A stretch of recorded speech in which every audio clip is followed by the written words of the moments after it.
Hello viewers, welcome to interesting review channel. இன்னைக்கு நம்ம பார்க்க போற படம் என்னன்னா மலையாள மூவி. இன்னைக்கு சண்டேக்கு எல்லாரும் என்ன படம் பார்க்கலாம் அப்படின்னு சொல்லிட்டு சர்ச் பண்ணி ரொம்ப குழப்பத்துல இருப்பீங்க. நான் உங்களுக்கு ஒரு நல்ல மூவியை ரெக்கமெண்ட் பண்றேன். இன்னைக்கு நீங்க வந்து பாத்தீங்கன்னா படகலம் மூவி பார்க்கலாம். படகலம் வந்து மலையாள மூவி. இந்த படம் பாத்தீங்கன்னா ஜியோ ஹாட்ஸ்டார்ல அவைலபிளா இருக்கு. இந்த படம் பார்க்கறதுக்கான ரீசன் என்ன அப்படின்னு சொல்லிட்டு பார்த்துலாங்களா? இந்த படத்தோட ஒன்லைன் என்னன்னு முதல்ல பார்த்துருவோம். இந்த படத்துல ஃபர்ஸ்ட் இன்ட்ரோல என்ன காமிக்கிறாங்கன்னா, இந்த ஆதித்ய மகாராஜா அப்படின்னு சொல்லிட்டு விஜய மாநகர ஆண்ட ஆதித்ய மகாராஜா வந்து ஒரு அமானுஷ்ய பொருள் ஒன்று கண்டுபிடிச்சு அதை அவருடைய சொந்த தேவைக்காக பயன்படுத்துறாரு. அதுக்கப்புறம் அதுல உள்ள சில அமானுஷ்யங்களை தெரிஞ்சுக்கிட்ட மகாராஜா அதை சேஃப்டி பண்ண நினைக்கும் போது பக்கத்துல இருந்து திப்பு சுல்தான்ற ராஜா வந்து பாத்தீங்கன்னா இந்த பொருளை பத்தின விஷயங்களை தெரிஞ்சுக்கிட்டு, இது நம்ம கையில இருந்தா நம்ம நிறைய நாட்டை வந்து போரிட்டு நம்ம கைப்பற்றலாம், ஒரு பெருவாரியான நாட்டை கைப்பற்றி பெரிய ஒரு ராஜாவா மகாராஜாவா உயர்ந்துடலாம்னு சொல்லிட்டு இவரு தேடி வந்து இவர்கிட்ட நாடகம் ஆடி நயவஞ்சகமா அந்த பொருளை எடுத்துட்டு போயிடுறாரு. எடுத்துட்டு போய் அதே மாதிரியே பல நாடுகளுக்கு போய் போரிட்டு இந்த அமானுஷ்ய பொருளின் உதவியால நிறைய நாட்டை கைப்பற்றாரு. இது எல்லாமே எது வரைக்கும் நடக்குதுன்னா, கார்த்திகை நாள் அன்னைக்கு ஒரு இன்னொரு மகாராஜாவை பாக்குறாரு இந்த திப்பு சுல்தான். அது வரைக்கும் இது எல்லாமே சக்சஸ்ஃபுல்லா நடக்குது. அந்த கார்த்திகை நாள் அன்னைக்கு பார்க்கக்கூடிய அந்த மகாராஜா பாத்தீங்கன்னா அவருக்கு ஒரு மிகப்பெரிய மந்திரவாதி வந்து ஒரு ஹெல்ப் பண்றாரு. அவருக்கு இந்த திப்பு சுல்தான் சேர்ந்து எப்படி இந்த அமானுஷ்ய பொருளை வாங்குறதுங்கிற ஐடியாவை வந்து பாத்தீங்கன்னா அந்த மகாராஜா கொடுக்குறாரு. அந்த ரூல்ஸை வந்து ஃபாலோ பண்ணி இவர்கிட்ட இருந்து அந்த பொருளை இவர் வந்து பாத்தீங்கன்னா மீட் எடுத்துடுறாரு. எடுத்து ஆனா அந்த மகாராஜா வந்து நல்லவரா இருக்கிறதுனால இந்த பொருளால இவ்வளவு இழப்புகள் ஏற்படுமான்னு தெரிஞ்சுக்கிட்டாமா அந்த மகாராஜா அந்த பொருள் யார் கைக்கும் கிடைக்காம ஒரு இடத்துல போய் மறைச்சு வைக்கிறாரு. பல நூற்றாண்டுகள் ஆனாலும் யார் கையிலும் கிடைக்கூடாதுன்னு நினைக்கிறாரு. ஆனா இது அந்த அந்த இடத்துல இருக்கிறதா கதைகளா பல நூற்றாண்டுகள் பேசப்படுது. அதுக்கப்புறம் கட்டுக்கதையாகி அதை எல்லாரும் வந்து டோன் கேர்ல ஒரு கண்டுக்காம விட்டுடுறாங்க. ஆனா ஒரு குறிப்பிட்ட காலம் கழிச்சு அதையும் ஒருத்தர் நம்பி தெரிஞ்சுக்கிட்டு அந்த இடத்துக்கு போய் அந்த பொருளை எடுக்கிற மாதிரி காமிக்கிறாங்க. கட் பண்ணா உடனே காலேஜுக்கு வராங்க. காலேஜ்ல பாத்தீங்கன்னா 4 ஃப்ரெண்ட்ஸ் உட்காந்து பேசிட்டு இருக்காங்க. அதுல பாத்தீங்கன்னா நம்ம ஹீரோ வந்து பாத்தீங்கன்னா ஜித்தின் வந்து அதுல இருக்காரு. அவரும் ஜீவிதாவும் தான் வந்து பாத்தீங்கன்னா ஹீரோ அண்ட் ஹீரோயின் இந்த படத்துல. அவங்க 2 பேரும் வந்து லவ் பண்றாங்க. அவங்களுக்குள்ள ஒரு மிஸ் அண்டர்ஸ்டாண்டிங் இருக்கு. அது ஒரு பக்கம் காட்டுறாங்க. இன்னொரு பக்கம் பாத்தீங்கன்னா நம்ம ஷராஃபும் சுராஜும் வந்து பாத்தீங்கன்னா அந்த காலேஜோட ப்ரொஃபஸரா இருக்காங்க. அது அவங்க 2 பேரோட கேரக்டர் நேம் என்னன்னு பாத்தீங்கன்னா, சுராஜோட நேம் வந்து பாத்தீங்கன்னா இது ஷாஜி. இவருக்கு வந்து பாத்தீங்கன்னா ஷராஃபோட நேம் என்ன அப்படின்னு பாத்தீங்கன்னா ரஞ்சித். இந்த ஷாஜி அண்ட் ரஞ்சித் இவங்க 2 பேருக்குள்ள நடக்கக்கூடிய ஒரு ஹெச்ஓடி பிரச்சனைங்கிறது அங்க பெரிய விஷயமா போயிட்டு இருக்கு, இஷ்யூவா போயிட்டு இருக்கு.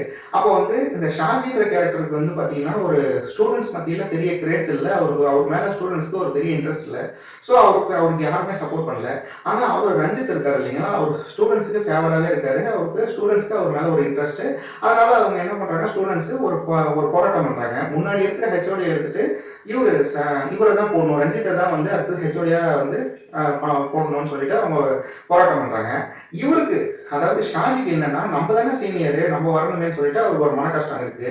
அதுல இது எல்லாமே ஒரு கட்டத்துல வந்து ஒரு ஹை இஷ்யூவா வந்து பாத்தீங்கன்னா ஒரு இடத்துக்கு வரும்போது அப்போ வந்து யாரை ஹெச்ஓடியா போடலாம் அப்படின்னு வரும்போது எல்லாரும் என்ன சொல்றாங்க, ஸ்டூடெண்ட்ஸ்லாம் இந்த மாதிரி ரஞ்சித்தை தான் ஹெச்ஓடியா போடணும்னு சொல்லும்போது ரஞ்சித்தே என்ன பண்ணிடுறாரு, இல்ல ஷாஜியா ஹெச்ஓடியா இருக்கட்டும் அப்படின்னு சொல்லிடுறாரு. ஷாஜிக்கு ஒண்ணுமே புரியல. ஆஹா, நம்மள சொல்லிட்டாரு இவரு அப்படின்னு சொல்லிட்டு ஒரு ஆச்சரியமா இருக்கு. ஆனா அதுக்கப்புறம் தான் கதையே ஆரம்பிக்குது. அவர் உடனே சொல்லிட்டு உடனே ரூம்குள்ள அவருடைய ஆபீஸ் ரூம்குள்ள போறாரு. போயிட்டு கதவை சாத்திட்டு ஒரு பொருள் எடுக்கிறாரு. அது என்ன பொருள் பாத்தீங்கன்னா, அதுதான் முதல்ல சொன்னோம் இல்லைங்களா, அந்த ராஜா உருவாக்குனாரு அமானுஷ்ய பொருள். அந்த பொருளை கையில எடுக்கிறாரு. எடுத்த உடனே பாத்தீங்கன்னா இதை வந்து தற்செயலா வந்து பாத்தீங்கன்னா அங்க ஜித்தின் உள்ள வந்து பாத்தீங்கன்னா ஏதோ ஒரு விஷயத்துக்காக அந்த ரூம்குள்ள போயிருக்கான். இவர் கதவை சாத்திட்டு வர்றதை அவன் ஒரு ரேக்குக்கு பின்னாடி மறந்துட்டு பாக்குறான். என்ன பண்றாரு இவர் ஏதோ எடுக்கிறாருன்னு பாக்குறான். ஒரு எடுத்துட்டு அதுல இருந்து ஒரு பகடையை உருட்டி போடுறாரு. உடனே பாத்தீங்கன்னா ஒரு திடீர்னு ஒரு விஷயம் நடக்குது. பார்த்தா அங்க சுராஜ் அந்தாண்ட காட்டுறாங்க. அவர் வந்து ஷாஜி வந்து பாத்தீங்கன்னா ஒரு முன்னாடி இருக்கக்கூடிய அந்த சீனியர் ஸ்டாஃப்ஸ் எல்லாம் பேசிட்டு இருக்கிற மாதிரி ஒரு வராண்டால காமிக்கிறாங்க.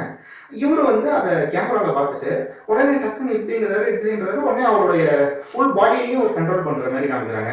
உடனே இது அப்படியே அவருக்கு வந்து பாத்தீங்கன்னா இவர் ட்ரிபிள் கொடுத்து ஷாஜிங்கிற கேரக்டருக்கு பைத்தியம் பிடிக்கிற மாதிரி ஒரு ஒரு ஒரு வதந்தியை கிளப்பி அவரை வந்து பைத்தியகார ஹாஸ்பிட்டலுக்கு அனுப்புற மாதிரி பண்ணிடுறாரு. அதுக்கப்புறம் பார்த்தீங்கன்னா, இத தெரிஞ்சுக்கிட்ட அந்த ஜித்தின் வந்து என்ன பண்றான், இந்த ரஞ்சித்துக்கிட்டேருந்து எப்படியாவது அந்த பகடைய வந்து நம்ம கைப்பற்றணும்னு சொல்லி கைப்பற்றுறான். கைப்பற்றினதுக்கப்புறம் இவங்க 3 பேருக்குள்ள என்ன பிரச்சனை வருது, எப்படி அது வெடிச்சு எப்படி சரியாகுதுங்கிறது தான் இந்த படத்தோடைய மீதி கதை. இதுல பார்த்தீங்கன்னா, இன்டர்வல் வரைக்கும் உங்களுக்கு வந்து நல்லாவே போச்சு. இன்டர்வலுக்கு அப்புறம் பார்த்தீங்கன்னா, என்ன ஆகுதுன்னா, நமக்கு 2 பேர் பாடி ஸ்வாப் ஆனாலே நமக்கு வந்து பார்த்தீங்கன்னா, ஒரு நார்மலா இருக்கும். ஓகே, இவரு தான் இவரு, இவரு தான் இவருன்ற ஒரு தெளிவு இருக்கும். ஆனா இதுல 3 பேர் பாடி ஸ்வாப் ஆகும்போது, இவங்க அவங்க, இவங்க அவங்கன்னு ஒரு செட்டில் ஆகுறதுக்கே நமக்கு ஒரு 20 மினிட்ஸ், 15 மினிட்ஸ், 20 மினிட்ஸ் ஆயிடுது. ஸோ அது மட்டும் தான் வந்து கதையை நல்லா இன்ட்ரெஸ்டா பார்க்குறவங்களுக்கு அது ஒரு மேட்டர் கிடையாது. ஸோ உங்களுக்கு ஒரு கண்டிப்பா இந்த படம் உங்களை ஏமாத்தாதுன்னு சொல்லிட்டு நான் கண்டிப்பா சொல்லுவேன்.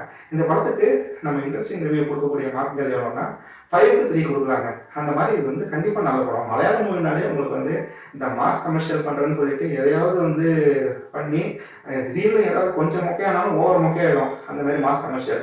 அந்த மாதிரி இல்லாம கதைக்கு முக்கியத்துவம் கொடுத்து நியூ ஆக்டர்ஸை போட்டு பண்றதுனால கண்டிப்பா இந்த எல்லா படமுமே தவறுனாலும் நார்மலா இருக்கும். ஸோ இது வந்து பார்த்தீங்கன்னா கண்டிப்பா ஒரு நல்ல படம்னே சொல்லலாம். ஓகேங்களா? இந்த படத்தை கண்டிப்பா இந்த ஞாயிற்றுக்கிழமை நீங்க பார்க்கலாம். ஓகே, நெக்ஸ்ட் நான் ஒரு படத்தோட ரிவ்யூல பார்ப்போம். பாய்.